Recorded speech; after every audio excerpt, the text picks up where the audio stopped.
Good evening, all. Welcome to our last and final episode of a special series on the remarkable new book, A New Idea of India, a book the Prime Minister himself endorsed on Twitter last evening. Today evening, we have a very special guest joining the authors of the book, Harsh Gupta and Rajeev Mantri.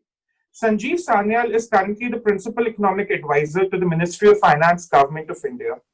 Sanyal was previously Managing Director and Global Strategist at Deutsche Bank. Sanyal is also the best-selling author of three books, Land of the Seven Rivers, A Brief History of India's Geography, The Ocean of Churn, How the Indian Ocean Shaped Human History, and the Indian Renaissance, India's Rise After 1,000 Years of Decline. Welcome, Sanjeev. We are glad to have you here today. It's indeed a pleasure. Obviously, I'm very, very proud of both Harsh and Rajiv for this book. And it's a real kudos if the Prime Minister himself is reading the book. Well, I must begin with one of the themes that has been covered in the book, Harsh and Rajiv, the distrust of the state planning, and how did you arrive at the critique of the Nehruvian economic consensus? So I would like you all to exchange your views on that because that's one of the major themes covered in the book. Harsh, you want to go first?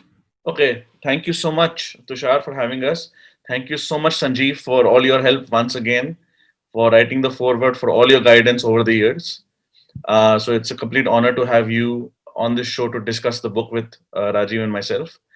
Tushar, to answer your question about the critique of Nehruvian state planning with respect to economics, I suppose if we start on a personal anecdote as opposed to a larger picture, both me and Rajiv grew up in the state of West Bengal. So did I, incidentally. Yes, so did Sanjeev. And, all our childhood and early adulthood was when, the Communist Party of India, Marxist, was in power, democratically elected, at least if you count the votes voluntarily or not otherwise. Yeah, so if you grow up in communist Calcutta, and then in my case, if I say, I went for college after dropping out of engineering in India, I went to a place called Dartmouth College in New Hampshire in the US. And the state motto of New Hampshire is live free or die. So if you go from communist Bengal, Calcutta to live free or die, and you see how poor, unfortunately, India in general, per capita terms, not aggregate, and especially Bengal is, even though, some states are worse off, and Calcutta compared to its potential and its past glory is, and then you see the richness of New England in the US. I think, anecdotally, more than anything else, I remember seeing a janitor, what we in India call jamadar, a janitor having a pickup truck which looked luxurious to me when I first went to college there. So for me, it was like those small things in an intuitive sense that made but of course, then, Rajiv studied public policy directly and indirectly. I studied economics. So the critique came on the basis of this does not work. It did not work in India. It did not work in communist China until they made a U-turn. It did not work in Soviet Union, which imploded. It is not working in North Korea or Venezuela. And it has not worked even in slightly less harsh versions of communism, or namely socialism, even democratic socialism. People often point out to Scandinavian socialism as a good example, but we forget that businesses are very free in these countries. They just have a very more efficient welfare and taxation state. But corporate taxes are low, and there are no license Raj equivalent in Western Europe, Northwestern Europe. So nowhere where businesses have been throttled has there been widespread prosperity. So I think that was the broad level critique of Nehruvian state economic planning, the way we and I personally reached. No, and just to add to that quickly, what India experienced from the 50s to the 90s, especially in the period of the 60s and 70s, was excruciatingly low growth, and yet nothing much was being done about it. Lot of I think leaders also recognized that by the late 70s and 80s, but nothing much was being done about it. There was a decisive break only in 1991, when obviously India had back to the wall. So the unfortunate thing is, for a long time, we didn't see a break from it where we could have. And this aspect of complete control on production, complete control on prices, which is actually very, very egregious and damaging. It carried on for almost 45 years in India. Sanjeev, would you like to respond to those views? Yes, I mean, like with Harsh and Rajiv, I come from Kolkata, and of course, through my childhood, I saw firsthand the utter absurdity of the socialist line of economic policy making. So, so it was driven partly by that experience. And of course, I'm a bit older than them. So I do remember much more the circumstances in which those growth, in which growth was strangled. And of course, that entire Nehruvian experiment was then explained away as the Hindu rate of growth. Now, that is important because effectively what Raj Krishna was doing was whitewashing this whole approach by basically saying that, look, it's not that Nehru failed India, but it's India's cultural heritage that failed Nehru. So this is the real problem. But let me step back a bit, and if you'll allow me, let me explain my philosophical problem with the idea of planning or of the kind that we used to do, which is the following. You see, we don't live in a world of merely of risk, in which there is a risk of certain kinds of things happening, and there is some sort of probability attached to them.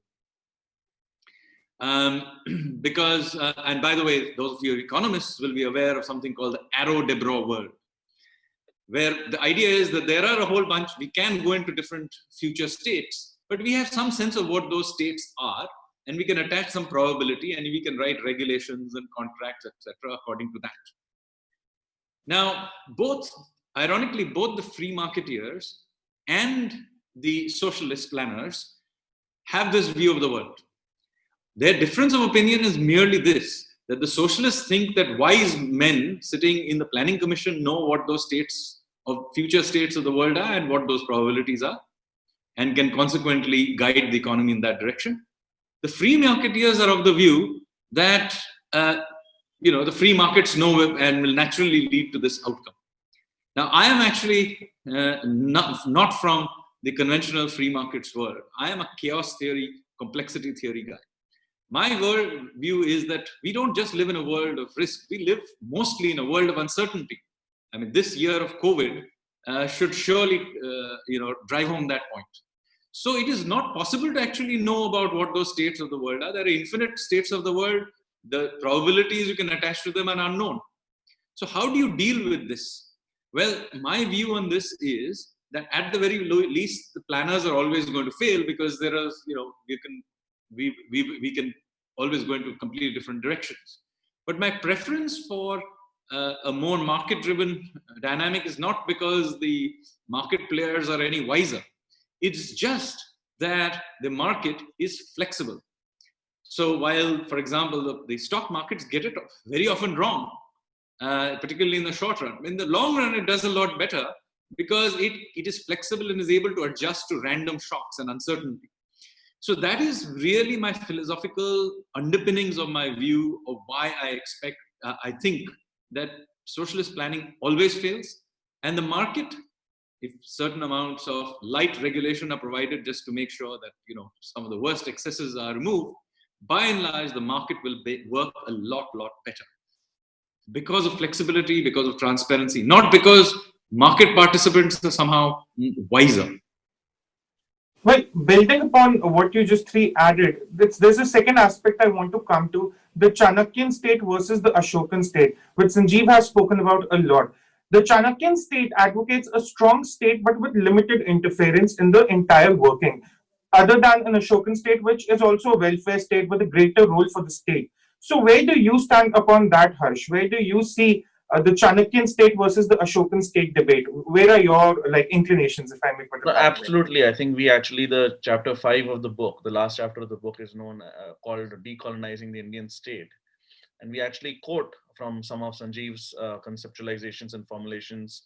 Earlier thought also in Indic thought, for example, why do we need a state in the first place before we go to what kind of state we have to have?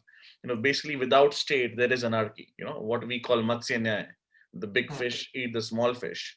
And the first duty of the state is to actually provide law and order, that is, have a monopoly on violence, so that people can actually exchange stuff based on contracts and not based on who can actually be the bigger gunda at a particular point of time. So that's the first and foremost duty of the state. And then you can add on other stuff.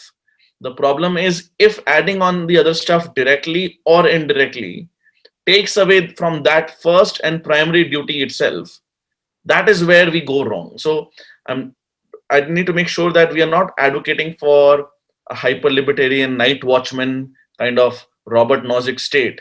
We're definitely not arguing for anarchy, kind of what some people call miniarchy. For example, there are some hyper libertarians who say state is the enemy. Well, if state is the enemy, then Somalia should be the richest country in the world. Somalia is not the richest country in the world. The richest countries in the world actually have the most developed state capacities. So the state is required. The question is, how do you have the best of that beast without letting the beast's worst instincts, this Leviathan's worst instincts, get the better of us as an individual citizens in society?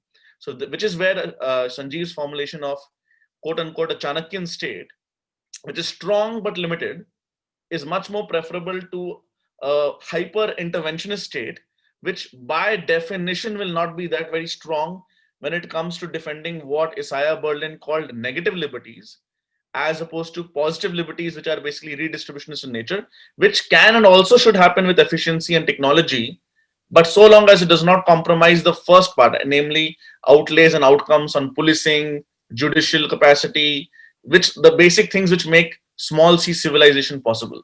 So I fully agree with, I and Rajiv fully agree with Sanjeev's formulation. And just to add one point to that, so what happens in a practical sense when, let's say, a government overextends into domains that it should not be active in? For example, if the government is getting active into businesses that the private sector can run, because resources are obviously limited, then essential areas like defense and diplomacy, focusing on the slightly outward sort of external sector, those kind of get shortchanged, and that is what is actually happening in India. So if you look at our diplomacy sort of corps, number of diplomats that we have, whether it's the type of diplomats we need, their training, whether it's the sheer number is also quite small compared to India's needs today. And even in the area of armed forces and defense, so there are umpteen number of papers, analyses that the quality of India's spending needs to shift towards more capital expenditure, and we are getting constrained in a sense from doing that, because the part of the revenue pie of the government is going into areas domestically, in the Ashokan State sense, going into areas where the government may not need to involve itself. So kind of restructuring and refocusing the state like that has not only a domestic impact, but also a kind of security and diplomacy impact. Sanjeev, your views on that, please. So I think let me formulate clearly for the audience what an Ashokan state really is. What can you tell about Ashoka's view of what the role of the state was? That's very important, because that is in many ways idealized by the Nehruvian line of thought. See, in his inscriptions, Ashoka basically says, I am like the father to my people, and just like a mother hands over her child to a wet nurse, that is the way in which I am handing over the citizens to my officials. So he literally describes a nanny state. And then he goes about creating all these rules and regulations. For example, he has all these strange rules and regulations about when you can eat fish. On so and so day of Tissa and so day of Chaturmasi, you cannot castrate a bull, as if the bull really cared. So you have this completely absurd interventions. He even also then goes and tells, I'm going to institute this group of people called the Dhamma Mahamantas, who will tell people how to live their lives and respect their parents and love their friends and all that. Now that is utterly bizarre. It's like, what is a Dharma Mahamanta? It's a religious police. So this is the formulation of the state, where the state is essentially treating the people as children, and the state has the right to tell them how to behave. And many of these things are things that are not even possible to define. I mean, how do you decide whether or not you like your neighbor or not? So these are the kinds of interventions that Ashoka was very in favor of. So what you end up with that is basically a weak but all-pervasive state. Now let me contrast it with what Chanakya would have thought about this. He would have been horrified by the ideas that Ashoka was coming up with, because Chanakya was certainly not a libertarian. Let me make that absolutely clear. He was not a libertarian. He wanted a strong state, but he wanted a limited state. And the reason for this was a great deal of suspicion of the bureaucrat. So he writes that just like it is impossible to tell how much water a fish is drinking while it is swimming around, in the same way it is not possible to know how much money and power the official is gulping down when running the matters of the state. So, people have this impression of Chanakya being very suspicious. But it's very important to remember his suspicion is not directed towards the citizen. His suspicion is directed almost entirely towards the civil servants and bureaucrats and courtiers and such other people. So, to the functionaries of the state. And so he limits them in various ways. He introduces intelligence systems to find out what these people are doing. So that is really what you need to remember, that Chanakya, in fact, is against many things that the Indian state today would not blink an eye towards doing. For example, prohibition. Chanakya clearly mentions that prohibition is something he's against, because he doesn't like the idea of officials interfering with day-to-day life. Similarly, when he's talking about internal trade inside the country, he talks about, yes, we need to build highways, etc., but we need to be very, very careful and protect the merchants from the following people. And he mentions them clearly: courtiers, border officials, tax collectors, thieves, and herds of stray cattle. Now, since I'm a government official, let me say that Chanakya would have categorized me somewhere between thief and stray cattle. All right. I'll, just one second, Tushar. I'll just add a brilliant quote since Sanjeev spoke of tax collection. I'm just reading a translation from the Arthashastra. So ideally, governments should collect taxes like a honeybee, which sucks just the right amount of honey from the flower so that both the flower and the honeybee can survive. Taxes should be collected in small and not in large proportions. And you see, again, the point is not necessarily a libertarian philosophy. The point is the realism and the pragmatism, that if you actually have very high taxes, which at one point during Indira Gandhi's time, we had 97%. In fact, marginal tax rate, according to some calculations, had crossed 100%. I don't even know if that's possible. He's basically saying, if you do not have a realistic taxation, you will have what in today's time would be called black money. There will be corruption.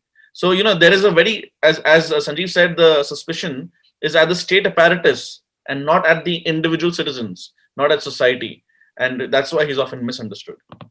So, in fact, the contrast between the Ashokan state and the Chanakyan state is very, very stark when you read the Ashoka's edicts, where Ashoka is, has this clear nanny state view of the world. He must be a father to the people. And, and you can clearly see parallels with, the ideas of, Chacha to the nation and all that kind of thing.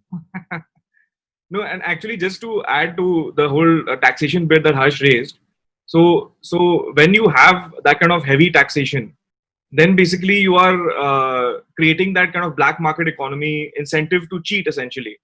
And then, as Sanjeev pointed out, then you turn on your people and say that, wait, the policy is not bad, you guys are bad, you guys are not honest, and you guys are not complying. And thus, it is not really the policy which is at fault, but it is the culture of India, it is the people of India who are actually evil. So the whole Hindu rate of growth is embedded in there, the idea that, the cultural moorings, the civilizational moorings of the country are bad. Therefore, the great ideas of Nehru were not able to be implemented. So that is what the Hindu rate of growth really is saying, that it is India that failed Nehru, not Nehru that failed India. That is why it is formulated in this way and repeated all the time to hammer through this line of thought. Right. Rajiv spoke about the diplomacy and defense impact of the officials. You also went at length and spoke about officials. Now, Sanjeev, I want to come to the state capacity because UPSC has introduced this lateral entry model to enhance the state capacity. And you yourself are one of the lateral entries into this entire bureaucratic experiment. What is your experience being a lateral entry to this entire structure, and what are the way forward? What is the way forward with this entire state capacity, as to if we have to look at it that way? So, I mean, I happen to have a role which was traditionally a lateral entry role. So there are a few traditional lateral entry roles, the chief economic advisor, the principal economic advisor, and a few other roles in the government which are traditionally lateral entrance. So in that sense, I'm still a part of the older system. Yes, I mean, clearly you need to bring new talent in. There are specialized areas where whether it's, regulating markets or in areas of technical competence, you clearly need bringing in lateral entry. However, I think we still do need to think seriously about reforming the way the bureaucracy works. And this is an important thing, because at the end, we have now taken in generations of talented, many cases idealistic people into the bureaucracy. And this system clearly is able to convert them by the time they are joint secretaries into, into the cynical, often inefficient babus. So clearly, this is not going to change just by bringing lateral entrance in, because the lateral entrance will just get sucked in by the same system. Right. So I think we need proper administrative reforms. And when I say administrative reforms, I don't just mean changing the people. This is important because it's clearly not about individual competence. I meet plenty of highly talented, even I would say despite years of being in government, still energized bureaucrats. But they themselves push against the system and get frustrated. So the problem is the system itself. And we need to spend some time. So give me a minute to explain what the problem really is. And this goes back to this problem I talked about earlier, about dealing with a world of uncertainty as opposed to thinking of the world of risk. Why am I saying this? Because you see, this relates directly to how you judge the actions of a bureaucrat. So when a bureaucrat takes a decision, his or her decision has to be judged not by necessarily the outcomes that happen as a result, but by virtue, whether or not, given the information they had at that time, they took the right decision. This is important because otherwise, if you begin judging things by their outcomes only, then what will happen is that nobody will take decisions, because in a world of uncertainty, some proportion of those judgments will go wrong. And if they go wrong and you judge them for it, then and particularly promotions, etc., at the senior levels get affected by, he did blah, blah, blah, and it all went back wrong later on. Then the problem will be that nobody will take decisions. Or they will just follow precedent, because that is what leads to, a blameless life, so to speak. So this is the fundamental problem here. And by the way, this just doesn't happen in the bureaucracy. It happens in public sector banks as well. So if a public sector banker is giving out a loan, some proportionate will go wrong. But if you're going to haul them up later on and say, this particular loan went bad, then they are never going to give out loans. So then you don't need a banking system. You might as well not have a banking system. So you need to have a system of judging, decision making ex ante, not ex post. You cannot have a CBI approach to dealing with the outcomes of decisions. Now, obviously, that is different from criminal intent clearly where some fraud has happened. This is not about fraud, but this is about general, normal, well-intentioned decision making. So this is an important thing, and we need to have a system of promoting decision making. Some amount of risk taking is inherited to think through how you think through the distinction between regulation and supervision, for example. We have this impression in the government that if only we created the perfect supervision, which had it precisely said what to do in every single situation, then we will have this great set of regulations and there'll be no discretion. That is possible in a risk world because you can work out all the possible outcomes in a risk world, and you can have precise regulations for all of them. But in a uncertainty world, you can have infinite outcomes. And what will happen if you're trying to deal with a uncertain world using a lot of regulation? You will end up with infinite number of regulations, and the system will collapse. So what you have to do is to essentially have simple regulations and combine it with supervision. Now, supervision is a different thing from regulation. This is very, very important to understand. And supervision requires that you have to be able to trust the supervisor and allow them some discretion. Now, if, however, you have this view that decisions have to be judged ex post, then what will happen? The bureaucrats' incentive structure is essentially to do the following: is to essentially to substitute supervision with regulation, and you'll end up with more and more regulation and less supervision. So this is essentially what we need to avoid happening, and this is why it is very, very important to understand you can do whatever you want. Yes, you bring in some new fresh ideas, maybe some fresh zest, some technical expertise. That's all very good. But if the general system of thinking about the world as an evolving, complex system rather than a static set of known outcomes, you are simply not going to be able to deal with this problem. Right. Harsh and Rajiv, if you could. Sure, absolutely. I fully agree with Sanjeev that any decision, actually in any part of life, definitely within the government, has to be judged ex ante or not ex post facto, right? So you have to in the private sector, right? So even in investing or anything, right? You have to judge a decision based on the information you had at that particular moment. Now, even the disinvestment minister under Atal Bihari Vajpayee's government was later hauled on, by some journalists and even a court case, I believe, that why did you sell some hotels very cheaply, right? And the question is, well, that was the going price of the hotel at that point. If the hotel price accelerated at double digits compounding during the greatest real estate boom in Indian history, 2003 to 2008, later on with all kinds of travel and tourism booms, how can you ex post said that therefore you had sold family silver at a very cheap rate? And this, by the way, even today, politically hangs as a Damocles sword.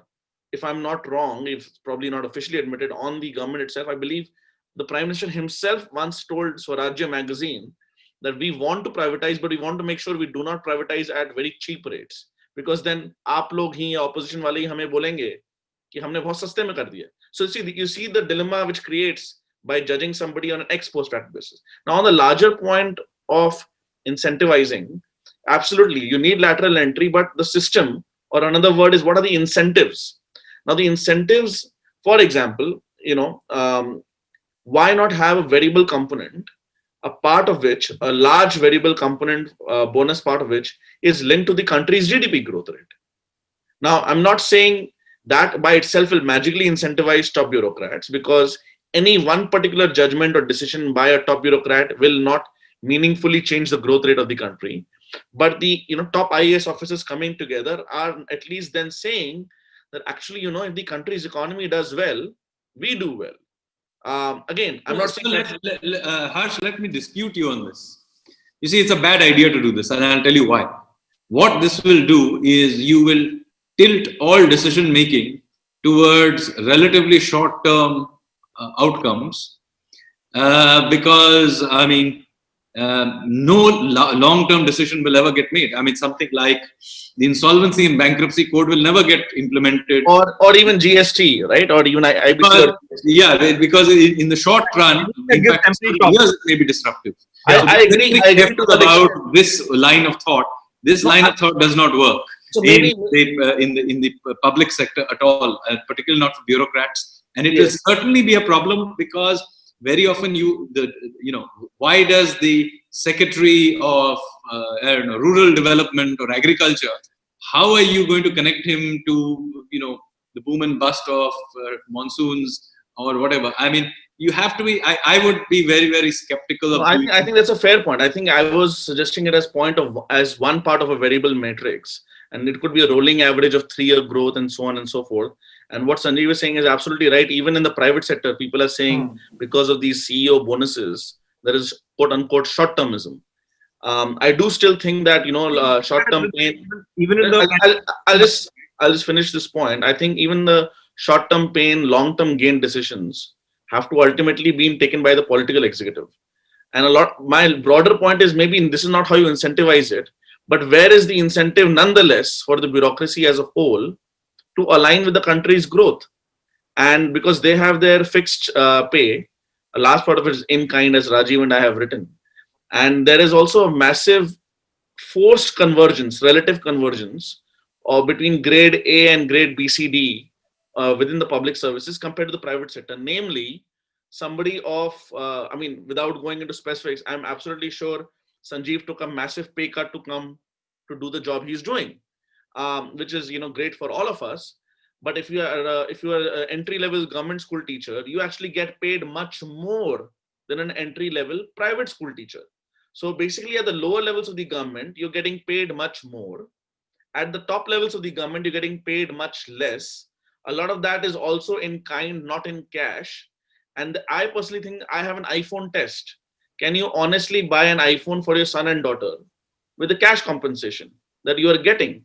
The latest iPhone, like 2-3 iPhones for your family.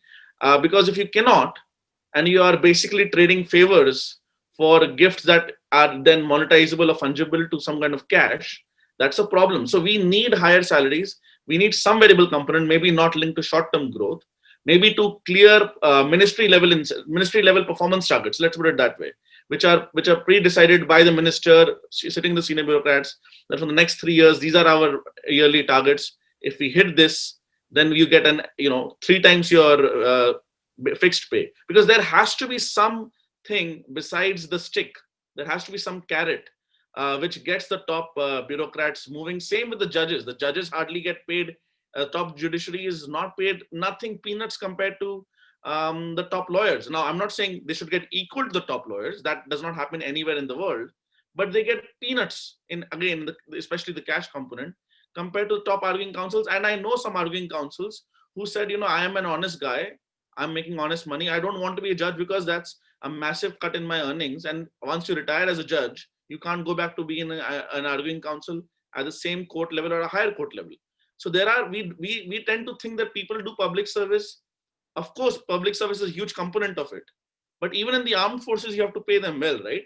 Patriotism and pecuniary motivations are not orthogonal to each other. They have to supplement each other. You don't have to be as well pay a master as Singapore government is, but maybe something more akin to the massive responsibility of running the world's largest democracy. And I think we have to discuss this very frankly. Rajiv, sorry, I cut you off. Actually, there should be some kind of analysis on the costs of the in-kind benefits. So let's say whether it's a senior judge or senior bureaucrats, or for that matter, even senior MPs and ministers, the in-kind benefits that flow from holding certain positions. I think there should be an honest, open discussion and debate on it. That can we kind of restructure this to a more cash-centric system versus giving a free housing and free home staff and drivers and cars and other kinds of benefits which all require money but are provided for by the government.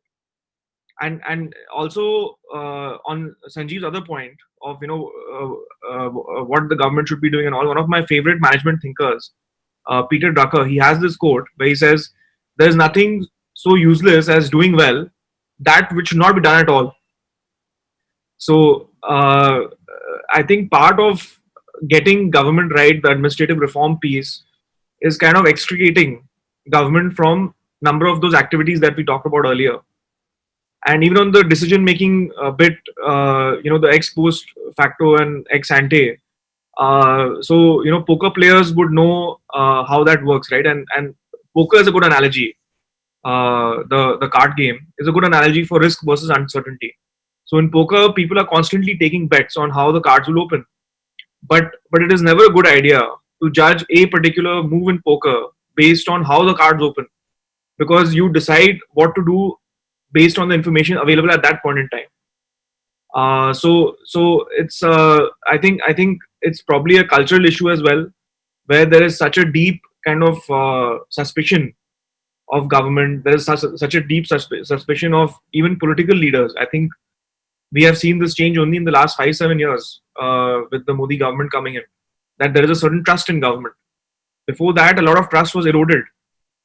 So because of that erosion, actually, there is that factor of mistrust with which you opened, Tushar, that distrust in government. Like once that is lost, rebuilding it takes a long time. And I think in some ways we are paying that kind of tax, if you will, of rebuilding trust. I'll add a very small anecdote there. I was talking to an officer from the Indian Trade Service, which links to the point Sanjeev mentioned and also the Rajiv point about our diplomatic corps not being large enough. So, he was telling me that, when they go to kind of negotiate these free trade agreements with various countries, he said, we sometimes literally take interns. We don't have capacity. We don't have institutional memory.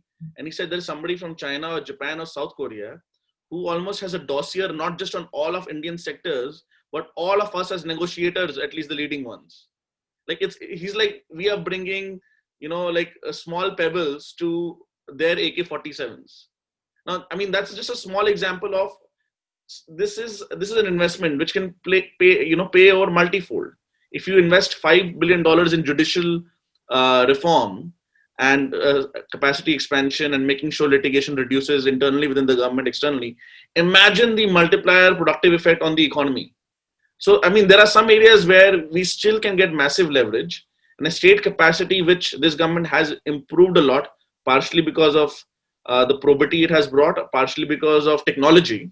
I think this is one area which ultimately makes the difference between developed versus perpetually developing, so-called developed versus perpetually developing.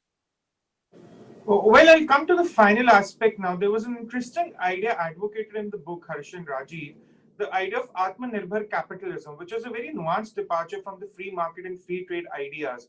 Would you like to elaborate on that? Okay, so I'll go first.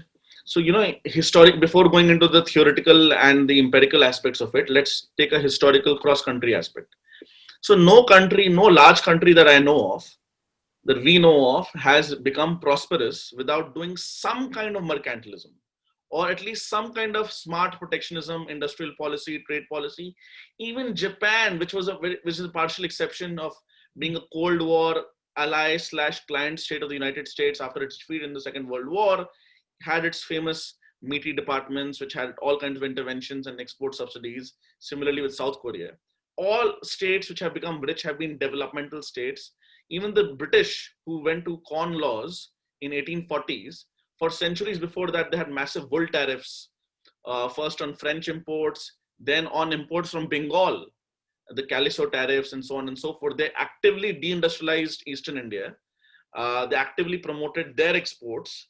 And once they became dominant, that is when they started singing the song of free trade. Same with America, after the First World War and especially after Second World War. Throughout the 19th century, America had a weighted average tariff of around 40% on imported manufactured goods. And Alexander Hamilton, in his famous first report on manufacturers, which he submitted to the Congress and George Washington as Treasury Secretary himself, said, there is certain inertia. He did not use these words. He said there is inertia, that where basically what we today call agglomeration economics. That basically once there is an industry in some area, economies of scale and agglomeration economics, which is also used in urban economics, make sure that unless there's a massive disparate, change in incentive or pricing structure, people continue to build more industries there, which is now happening with China.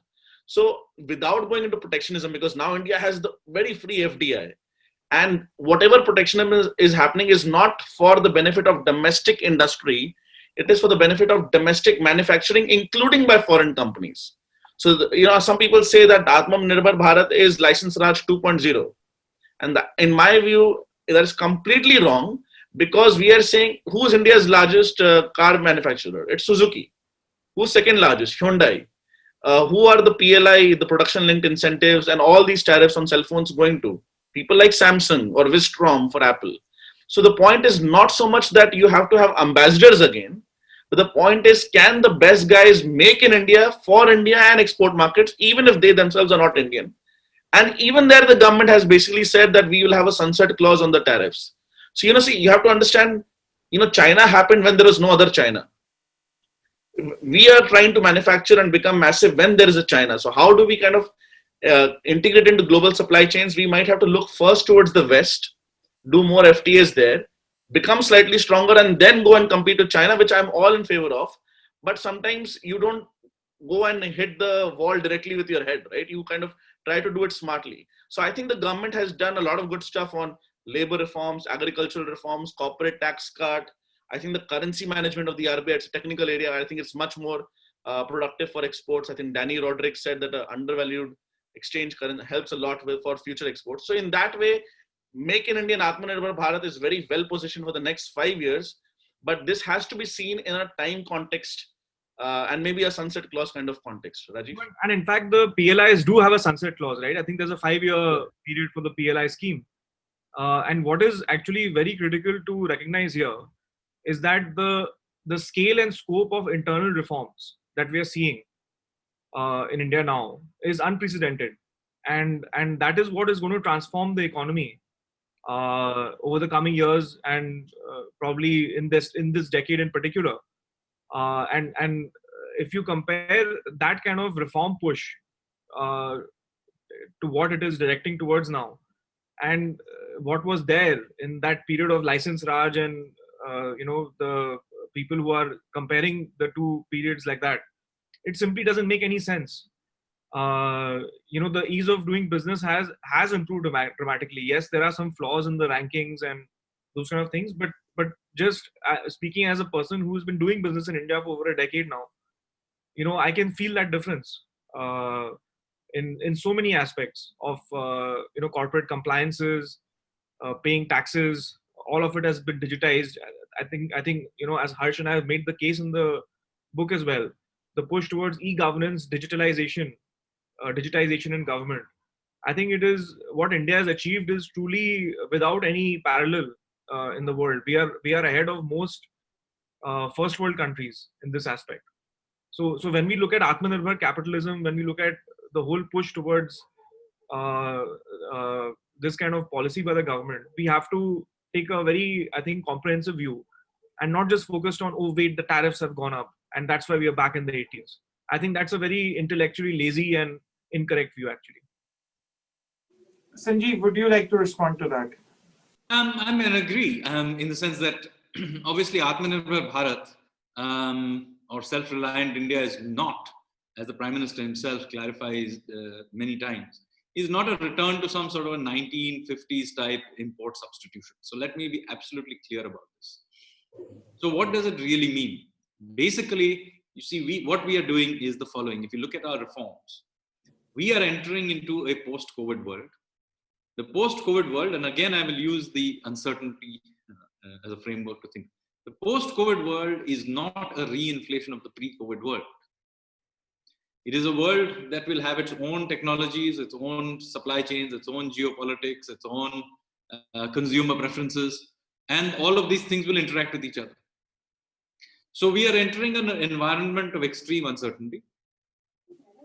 Now, when you're in this situation, how do you respond as a policymaker? Well, there are two things that you do. First, you invest in flexibility and adaptation. And the other thing is you invest in resilience. So these are the two aspects. If you look at the reforms we are doing, you have to see what are we investing in. You see, we are opening up agriculture.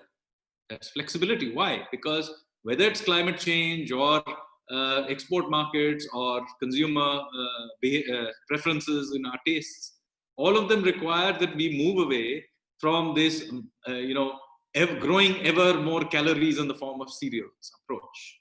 And so we have to move away, and we need to open markets up so that they can respond to those changes.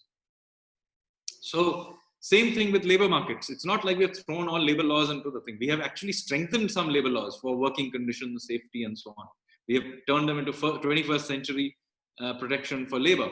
But at the same time, we have allowed for greater flexibility. Now you look at the reforms we have done for the IT BPO sector. Again, we have removed the various 20th century ways of thinking about telecom regulations to regulate the sector. Removed it out. Now this IT BPO sector can do whatever it wants. In fact, why only think of back office operations outsourcing? You can even think of front office operations outsourcing. So all of them are oriented towards flexibility and adaptation for this new world we will enter. At the same time, you need resilience, because you are in this world of uncertainty. You will get all kinds of shocks coming to you. You need to invest in if you want to be in a globalized world, you will also have globalized transmission of shocks. And consequently, you need localized shock absorbers for being able to take that. So I'll give you one example. Let's say we talk about our pharmaceuticals industry. Everybody agrees we have a very competitive generics pharmaceuticals industry. We will probably be supplying the new vaccine to the world if and when it turns up. Great. Now, during this particular last 6 months, we discovered that this generics pharmaceuticals industry is extremely dependent on inputs from the rest of the world. In many cases, single source inputs. Now, can you imagine what this means for the resilience of this sector? So it is natural that from a competitiveness and resilience perspective, we invest into making sure that this sector gets certain amount of protection for those inputs that come in. Now, providing protection for key inputs for our generic sector is not import substitution or protectionism of the pre-1991 kind. What we are doing is, in fact, investing into the resilience of a global competitive sector. So if you now take this line of thinking and you see what we are doing with RCEP. RCEP doesn't work for us is not because we are ideologically opposed to FTAs. Far from it. We may actually sign FTAs with other countries where it works for us. This one doesn't work for us. Somewhere else it will work for us. But we will essentially pay attention and respond. This is not, again, going back to the same line of thinking, the difference between supervision and regulation. Regulation are essentially dumb sets of rules for a risk world. They are static, and they are basically trying to deal with a world which you have assumed is predictable. Whereas when you're dealing with uncertainty, you have to have a simple set of regulations and then lots of adjustment, discretion, and supervision. Same principle here. RCEP doesn't work for us, something else may work for us. This is not a regulation-based ex-ante sort of some cobweb in our head. Please get rid of these cobwebs. We have to engage with the world. We have to take decisions. Some of them will go wrong. Then we have to adjust for it. But to take the view that we should, just because some decisions may go wrong, that we should never apply ourselves to thinking about the world and engaging with an evolving world will obviously lead us to disaster. Great. Well, thank you so much, gentlemen, for that. It was a wonderful conversation. Sanjeev, thank you so much for your time. Harsh, Rajiv, I wish you all the best for your book. And we hope these ideas are further implemented in the system. And we can look at some very long-term success, both for the citizens and the system as a whole. Thank you so much. Thank you so much, Sanjeev. And thank you, Tushar. Yeah, thank you, Sanjeev, for again joining us on this and for all your support over the years, support and encouragement in different ways. And thank you very much to Swarajya for hosting it and Tushar too for your expert moderation there. Thank you. Thank you, everyone.